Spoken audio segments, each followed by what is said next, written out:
I'll die soon on the Wittika trail, but please don't send help. I'm not sure if I have enough signal to send this out, but it's worth a try. All of my phone calls fail as soon as I hit send, and text messages end up the same. A bar of connectivity comes in and out, but I'm not too hopeful this will be any more successful. It doesn't matter either way for me, but maybe it will save someone else from this nightmare.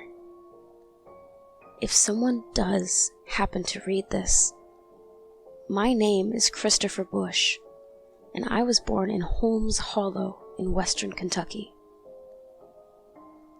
My parents, Samuel and Janice, still live there. If you could pass this on, I would appreciate it. It's 3:13 a.m. Eastern times, and I'm in a remote cabin halfway up Harlan Mountain, and it's a 3 hours hike to my car at least, but I know I'll never make it. My leg is broken in at least one place. From the various radiation points of pain, I assume it could be broken in more.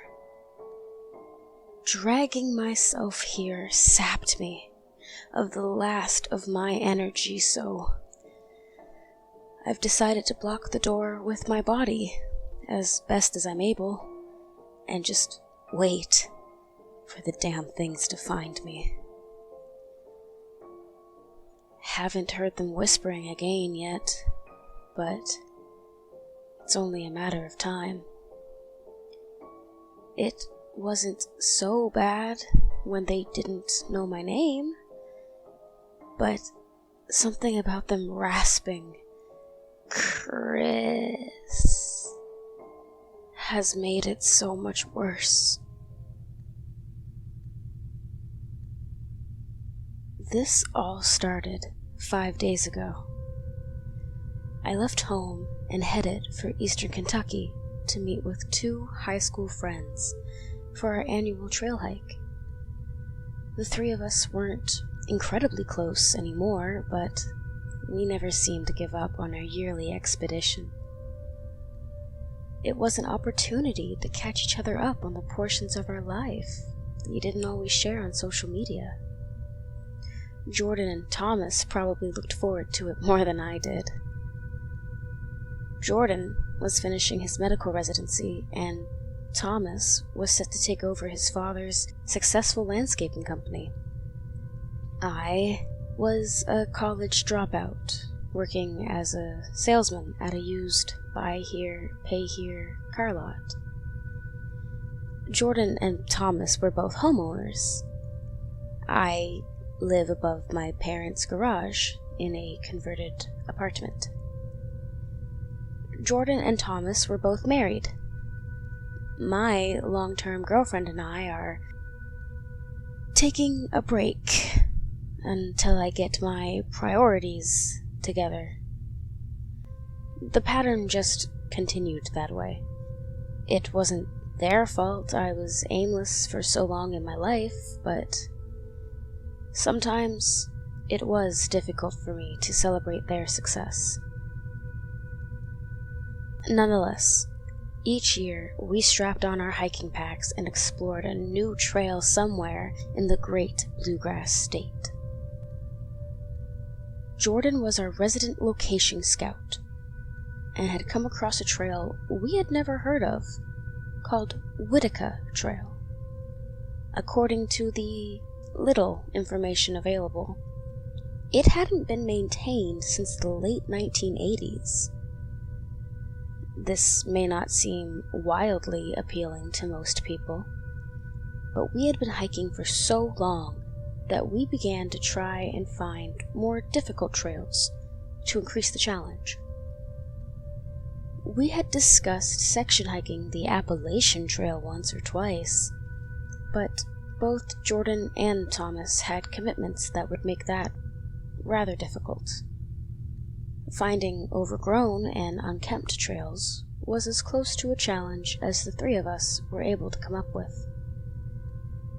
After nearly 3.5 hours of driving, I pulled my old RAV4 onto the dirt road that Jordan assured me would lead me to the head of Wittika Trail. After some bumpy travel and a few questionable turns, I saw 2 cars parked off the side of the old road. Thomas stood behind his car, waving at me, cigar jutted in the corner of his mouth. I put the car in park and jumped out. "Good to see you, brother," Thomas said as he walked up and gave me a quick, backslapping hug. I returned the gesture. "Looks like we missed Jordan. He left a note under his windshield that he was going to get an early start and meet us about a mile or so further up the trail." I rolled my eyes. "You'd think he wouldn't have us haul ass across the state to go find him in the woods," I replied, half amused but still mildly irritated. "I thought the point of this was to hike together." "Yeah," he said, and let out a low-pitched laugh. "I guess the fast-paced ER doc life has made him a little impulsive and impatient. Ready to get moving?" I nodded and headed back to my car for my gear. We both unpacked our gear, strapped on our packs, and started heading up to the mouth of the overgrown trail. The note hadn't been very informative, but it did say that Jordan would trail markers in the direction he had headed.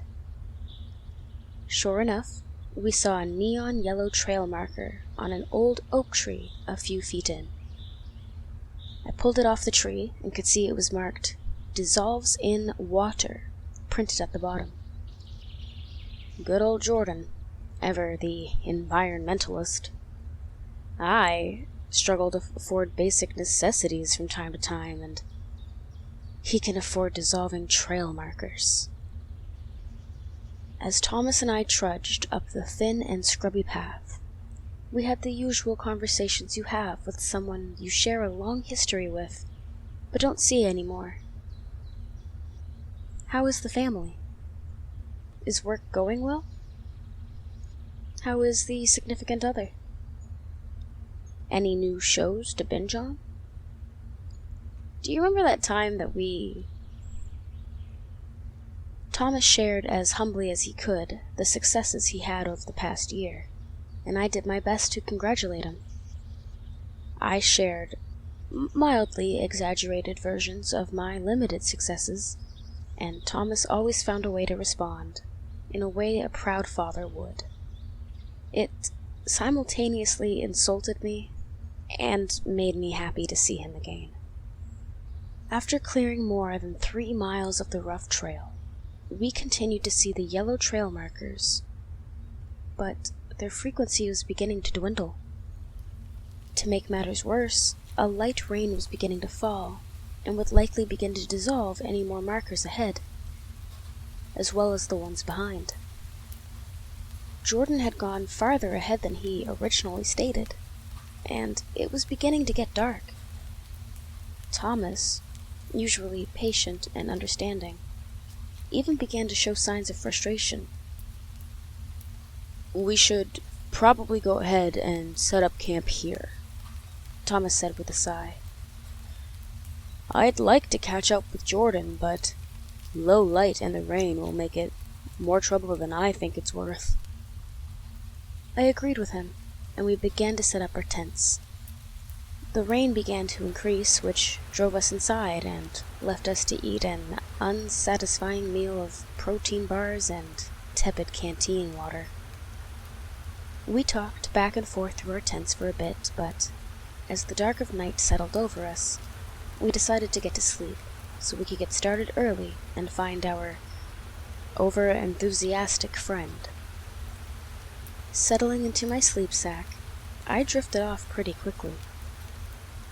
A light rustling and squishing footsteps woke me up around 1:15 a.m. And I called out Thomas's name, but received no reply. After a few minutes, and a few more wet footfalls, I called his name out again, with the same result. Not sure exactly what to do, I began to slowly unzip my tent door, just far enough to take a look out, but saw nothing. The wet shuffling was between our tents and just out of eyeshot. I could hear something brushing against the nylon wall of Thomas's tent, and the gentle jingling of the zipper. As the words nearly slipped out of my mouth, I stifled an additional call to Thomas. If it had been him moving around, he would have answered the first 2 calls.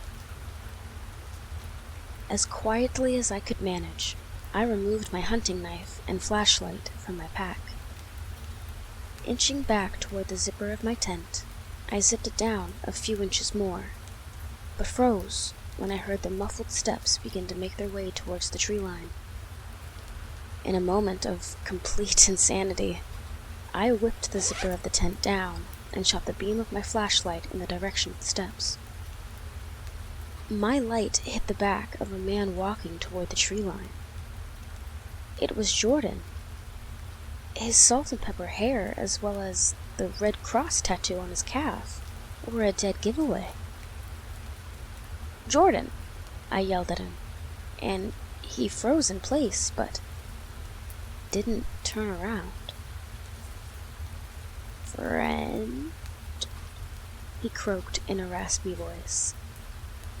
"Is it friend?" "Jordan," I responded quickly. "Whatever the gag is, knock it off. Get in, out of the rain." "Friend?" he rasped again. Ice was beginning to settle into my bones at his odd reply. "Jordan, it's Chris," I stammered. "Are you okay?" "Chris?" he questioned as he turned around. The beam of my flashlight washing over him revealed Jordan's face. It looked like him, anyhow. As I looked at him longer, I could see a cut below his nose that ran directly down the center of his body and into his shirt. Small drops of blood were beading and falling from the legs of his shorts. "Yes, Chris, come." Jordan extended his hand and beckoned me toward him. The underside of his nails was dirty and speckled with blood. I pulled on my boots as Jordan continued to attempt to summon me. A knife in hand, I slid my pack onto my shoulders and made my way out of my tent. Pointing the knife toward Jordan, I warned him not to come any closer to me. I asked him what happened, where he had been, and how did he get hurt. But he only smiled and continued to say my name in a long, drawn-out whisper as he gestured for me to come toward him. The longer I talked to the thing posing as my friend, the more I noticed other physical issues. His teeth appeared white at first, but the more often he spoke, the more I could see his gums were a grayish color, and the teeth at the gum line were black and decayed. The whites of his eyes appeared normal at a glance, but if the flashlight in my shaking hand passed over them, they gave the same charred red glare that was so common in old photos. Its skin seemed to sag in places like a sweatshirt 2 sizes too large. "Chris, come now, please."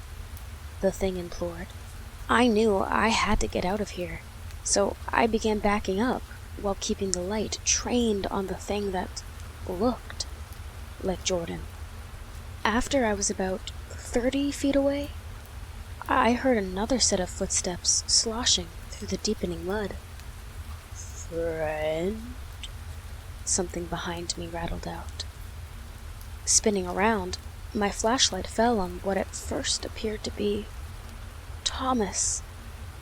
Immediately, I noticed the same cut under the nose, red glare in his eyes, and half-rotted smile.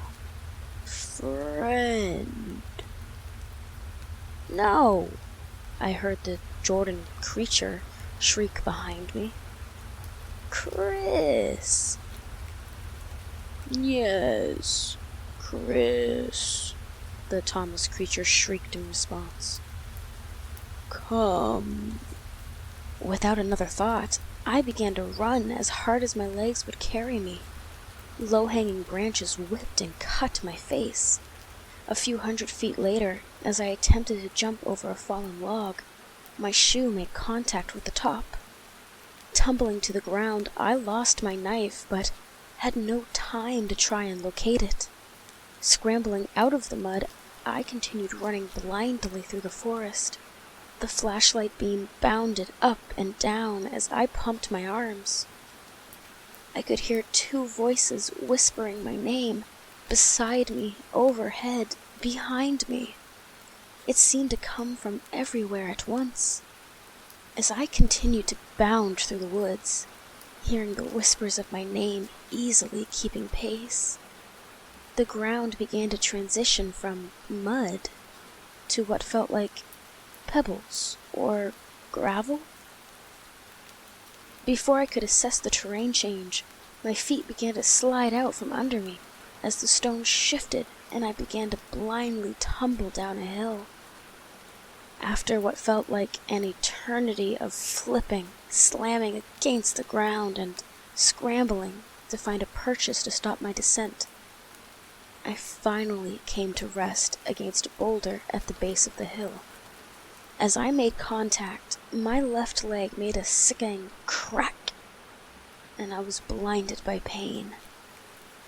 Crumpled on the ground as the cold rain peppered my face, I could see the beam of my flashlight a few feet ahead.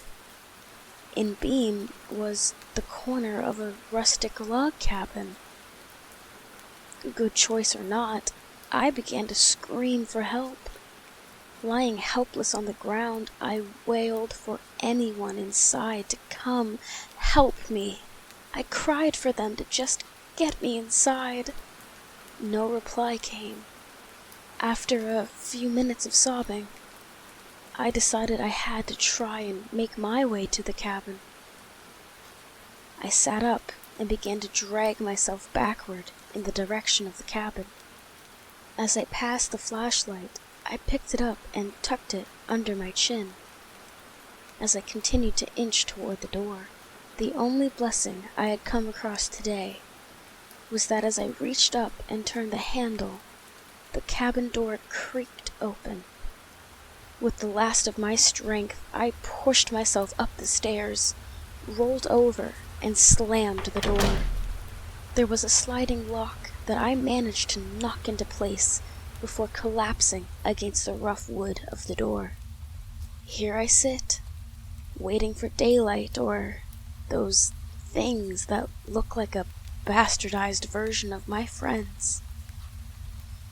I'm beginning to hear wet footsteps outside of the cabin now, as well as indistinct murmuring. It won't be long until I hear them whispering my name again. I've done what I can for myself, so it is what it is. Something lives on the Wittika trail. Don't come here. It was abandoned for a reason. We just figured out why too late.